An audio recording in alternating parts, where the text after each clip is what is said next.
Hoje em Dia. Vou conversar com a Marilis Maldonado Moraes, que é portadora da doença celíaca ou intolerância ao glúten. Tudo bom, Marilis? Tudo bem. Eu sei que na maioria dos casos ela aparece já na infância, mas há casos que aparecem na vida adulta. No seu caso, como foi? No meu caso, quer dizer, foi diagnosticado na vida adulta, né? Mas quero dizer que desde criança eu já sofria com a doença, porque eu tinha anemia. Então, a vida inteira fazendo tratamento com anemia e não se descobriu o porquê da anemia. Aí, como eu comecei naquela fase de começar a trabalhar, eu tinha o quê? Sistema nervoso, você me dava aquelas crises de diarreia. Aí eu fui diagnosticada por 10 anos como colite crônica. Nossa. Até que chegou no ano de 96, a crise mesmo. Eu tirei a vesícula e depois da retirada da vesícula, aí que a crise de diarreia não parava mais. Quantos anos você tinha? 35 anos. E até então você não sabia que você tinha doença celíaca? Não. A gente tem algumas fotos que você trouxe pra gente, não é? Sim, eu trouxe umas fotos. Deixa eu ver. Mostra pra gente lá. Então, essa é quando é normal, né? Eu sempre fui magra, sempre pensava assim, porque tudo que eu comia não era absorvido, né? Essa fase, a fase de 96, que eu estava assim, no período já totalmente de diarreia e vômito. E aí, no caso, eu estava até fazendo tratamento psicológico, o pessoal fala, né, que fizeram tanto exame e não descobriam. Então, eu achava que era sistema emocional. Meu Deus, você ficou muito magra. Essa fase foi em dezembro de 96, eu estava com 32 quilos. Aí que eu fui internada, que mudei totalmente de médico, eu fui internada, aí descobriu a doença celíaca, em janeiro de 97. Essa fase, 3, 4 meses praticamente, só dieta sem glúten.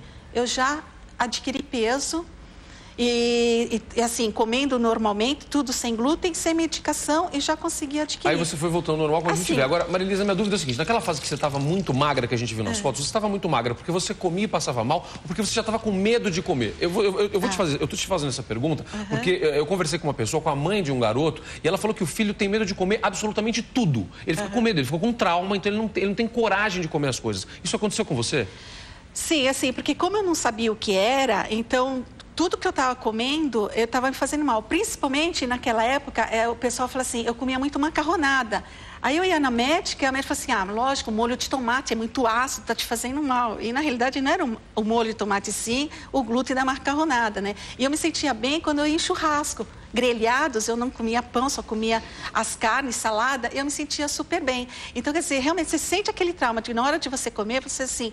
E hoje em dia mesmo, né, eu não transgrido a dieta, justamente por causa do trauma, porque assim que eu descobri, a médica foi no quarto e falou, daqui em diante você não pode comer nada, nem um pedacinho de glúten, sabe? Nem um pedacinho de coxinha. Então, não pode dizer, nem nada, nem provar, nem experimentar. Então, quer dizer, eu sigo rigorosamente. E aí sua vida mudou? Mudou. Olha, a gente vai falar, eu vou conversar também agora, daqui a pouquinho, com o nutrólogo Hélio Osmo. Eu quero saber como a indústria, o que a indústria oferece, porque ele é consultor da Associação Brasileira da Indústria de Alimentos para fins especiais e congêneres. Hélio, tem disponibilidade no mercado para essas pessoas que têm essa dificuldade, que têm esse problema? Sim, hoje já existem bastante alternativas de produtos industrializados, isentos de determinados componentes que causam alergia, ou principalmente aquele relacionado à lactose, que é o açúcar ou carboidrato do leite. Então, existem vários produtos disponíveis que são isentos de lactose, que podem ser perfeitamente ingeridos pelos pacientes com intolerância à lactose. Em relação ao glúten, já é um pouco mais difícil, porque a farinha de trigo, que é o maior fornecedor de glúten, ele praticamente faz parte de uma grande quantidade de alimentos, mas já existe, inclusive a própria a dona Marilisa, ela tem uma pequena indústria de fabricação caseira de alimentos e que ela disponibiliza para os pacientes que têm doença celíaca. Muitas pessoas, a gente já ouviu falar disso, muitas pessoas acabam virando empresários, como a gente viu também um caso na reportagem, porque tinha dificuldade de encontrar no mercado. Cris, tem pergunta do telespectador? E tem uma pergunta aqui da Tânia, ela ficou sabendo que o iogurte pode ajudar a digerir a lactose. Os lactobacilos vivos realmente ajudam, doutor? Os lactobacilos, eles ajudam a digestão dos alimentos, mas não especificamente a lactose, não está definido cientificamente se eles são eficazes ou não. São necessários maiores estudos nesse sentido. Mas os lactobacilos, eles auxiliam a digestão de uma maneira geral. Tá? Edu, e aí, o que você tem pra gente aí que pode ajudar as pessoas que têm intolerância à lactose, especialmente intolerância ao glúten?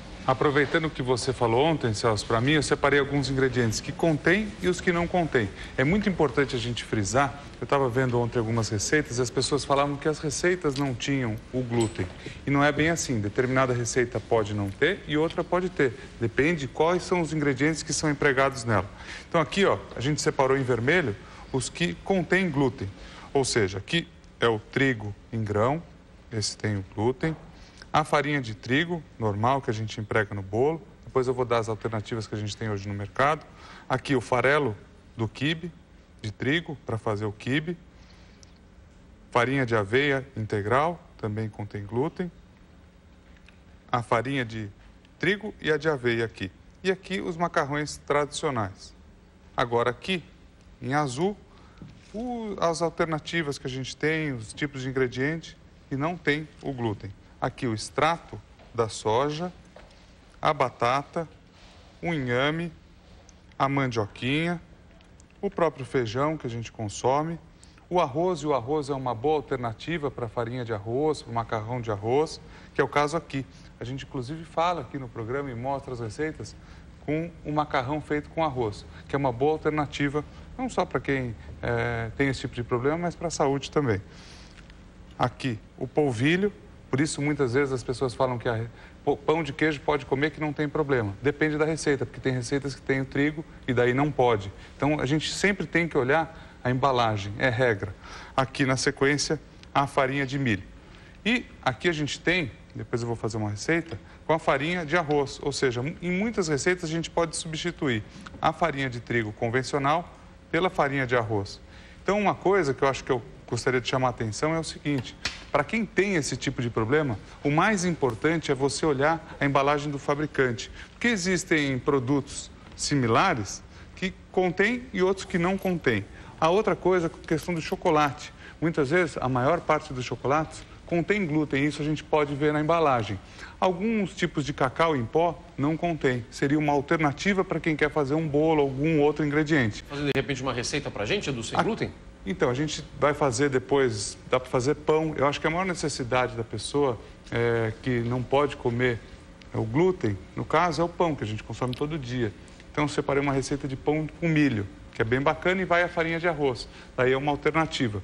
O que as pessoas fazem muito, e é comum, é a substituição de produto, de ingredientes. Aí fica mais fácil e se torna viável comer um pão, comer qualquer outro tipo, um macarrão, que hoje é viável também. Para tentar não passar vontade, que eu acho que é o mais importante. E eu queria saber justamente isso da Marilis. Dá para fazer essas substituições? Você aprendeu a fazer isso? Sim.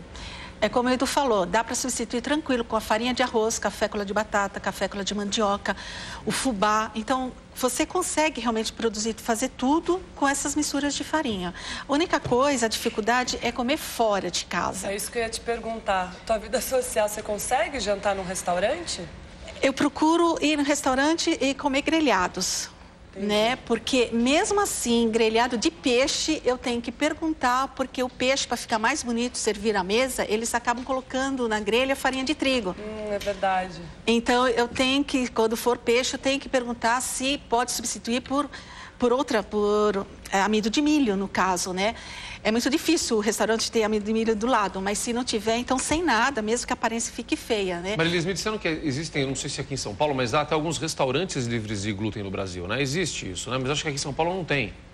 Olha, sim, o restaurante totalmente livre de glúten também não sei, mas que eu posso oferecer alguma comida sem glúten, acho que tem. Aqui em São Paulo não sei, eu sei que tem bastante em Florianópolis, porque Florianópolis a gente tem uma associação que eu faço parte da ACELBRA, que é a Associação de Celíacos do Brasil.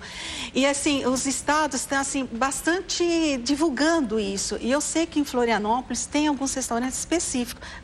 Aqui em São Paulo, assim, de falar exatamente o que tem, não, mas quando eu vou em restaurante... Você consegue dar um jeito. Eles acabam preparando, tranquilo. Ótimo. Que bom, Marilis, que bom. A gente sabe que isso é um assunto muito importante, nós vamos voltar a falar deste assunto aqui com você, nós vamos continuar essa discussão. Esse é um tema que sempre volta, a gente tem o Edu que nos ajuda aqui, eu conversei com ele ontem sobre essa pauta, ele falou, não, tem muitas ideias, a gente pode orientar as pessoas. E é nosso papel fazer isso. Então, mande sugestões, se tem alguma outra dúvida a respeito disso, mande sugestões e a gente volta a esse assunto, a gente debate isso com você aqui. Quero agradecer bastante a presença de todos, muito obrigado. Toros, muito obrigado, obrigado a todos. A gente sabe que a gente prestou um serviço aqui e vamos fazer isso outras vezes também.